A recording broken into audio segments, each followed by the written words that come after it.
আসসালামু আলাইকুম বন্ধুরা। অনেক বড় একটা বট গাছ এখানে। তো অনেক মানুষ এখানে রেস্ট নেয় কাজ করে আসার পরে। অনেক গরু ছাগলও থাকে।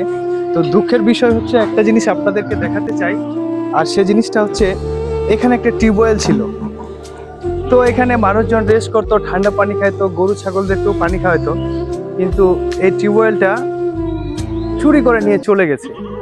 অনেক দিন ধরে টিউবওয়েলটা পড়ে আছে। আগে এই টিউবওয়েলটা এখানে গ্রামের মানুষদের কাছ থেকে চাঁদা তুলে টিউবওয়েলটা করা হয়েছে, কিন্তু এটাও চুরি করে নিয়ে চলে গেছে। মানুষ কতটা খারাপ! তো আমি আমার মানবতার মানুষদের আহ্বান করব, যদি এখানে 3 থেকে 4 হাজার টাকা হয় তাহলে এই টিউবওয়েলটা আবার আমরা আগের মতো মেরামত করে দিতে পারবো। তো মানবতার মানুষগুলো অবশ্যই এগিয়ে আসবেন। এই টিউবওয়েলটা যদি আমরা ঠিক করে দিতে পারি তাহলে এখানে 5-6টা গ্রাম, অনেকগুলো গ্রাম আছে যারা বিকালবেলায় আসলে বা এই রোদের টাইমে আসলে পানি খাইতে পারবে, গরু ছাগলদের খাওয়াতে পারবে, অনেক উপকার হবে।